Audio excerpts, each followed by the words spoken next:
Okay, let's be honest for a second. When you hear the word sales, do you kind of get that knot in your stomach?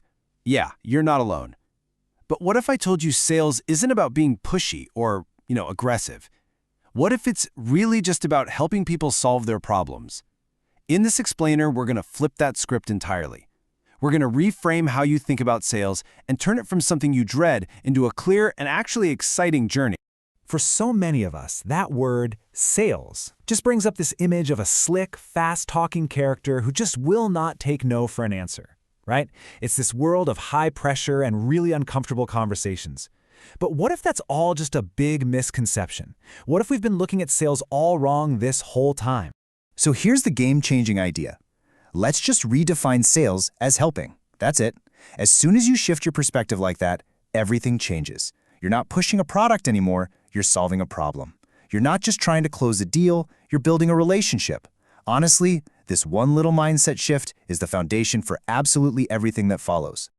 Okay, so let's start right there, with those fundamentals. Modern, truly effective sales, it's not about memorizing slick scripts or anything like that. It's built on a solid foundation of trust, of understanding, and of a genuine human connection. And that foundation really rests on these three core pillars you see right here. First up, building trust and rapport. You absolutely have to create a genuine connection. Second, effective communication. And this is key. You've got to listen way more than you talk. And third, strong product knowledge. You can't genuinely help someone if you don't deeply, and I mean deeply, understand how your solution actually works. Master these three, and you're building on solid ground. All right, now that we've got our foundation set, it's time to plan our journey. And listen, every good journey needs two things, a destination and a map. In sales, this is your prep phase. It's all about knowing exactly where you're going and, just as important, who you're helping to get there. This quote from our source material really just nails why planning is so critical. Goals are your destination. They give you a target to aim for, and that gives you the focus and the drive you need to keep pushing forward, especially on those tougher days. But not all goals are created equal. Just look at this comparison.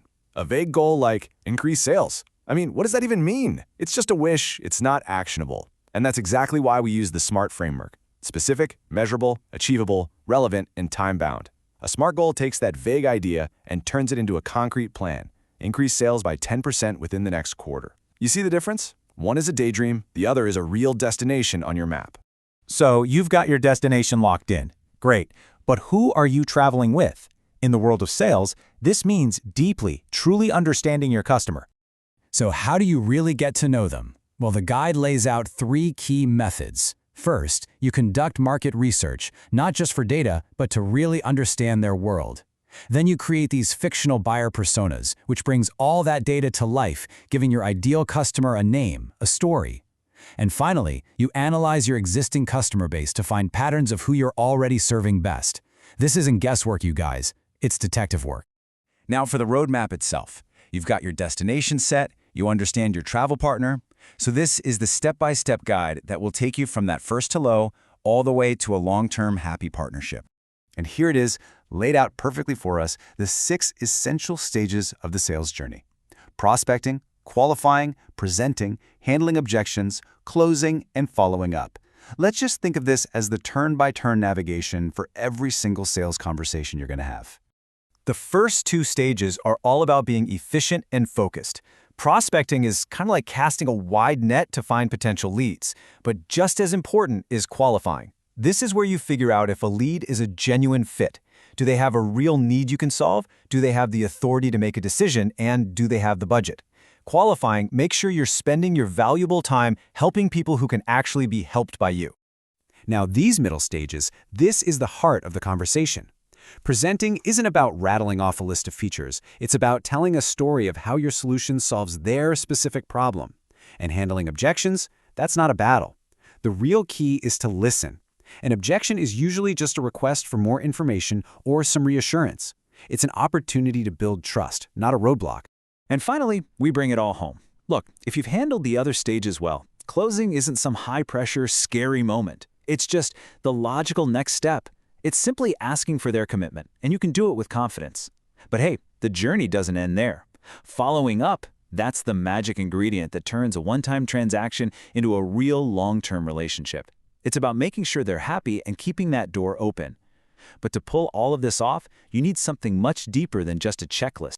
So, you've got your roadmap, but how do you navigate all the twists and turns? Well, that's where the human connection comes in. Think of these skills as your compass, guiding you through every single interaction and making sure you're always headed in the right direction. So here's how you master that connection. As you can see, the #1 rule is to listen actively. Don't just sit there waiting for your turn to speak. Really try to understand. Be clear and concise. Nobody's impressed by confusing jargon. Use positive nonverbal cues. And this is a big one. Ask open-ended questions. This is what turns a monologue into a dialogue and a sales pitch into a real strategy session. Ultimately, everything we've talked about really comes down to building genuine rapport. It's like the currency of modern sales. So let's just break that down into 3 simple but super powerful actions. First, and I really can't say this enough, listen. And I mean really listen. It's about more than just hearing the words. It's about understanding the meaning and the emotion that's behind them. This one single act will build more trust than any perfectly crafted pitch ever could. Second, be authentic. It sounds simple, but it is so powerful. People have a built-in radar for insincerity. Don't try to be that slick salesperson you see in the movies. Just be yourself. Your genuine personality is actually your greatest asset when it comes to building trust. And finally, show empathy. This isn't just about being nice. It's a strategic tool. It's about genuinely trying to see the problem from their side of the table. When you truly understand their perspective, you stop selling a product and you start offering a real solution. That is the key to making a lasting connection. Okay, we've got the mindset shift, the map, the roadmap, and the compass. We've covered all the components. Now it's time to put it all together and actually begin your own sales journey. Here's your final checklist to keep you on track. First, always remember the core idea. Redefine sales as helping. Second, prepare for your journey by setting smart goals and truly knowing your customer. Third, navigate every single interaction using that 6-stage roadmap. And finally, let your compass be that human connection, guided by great communication and empathy. And as you get started, just keep this powerful idea from our source material in your mind. This is a skill, and just like any skill, it gets better with practice. Don't be afraid to get out there, try these principles, and even make a few mistakes. You'll refine your approach as you go. So I'll just leave you with this final thought. Forget about trying to climb the entire mountain all at once.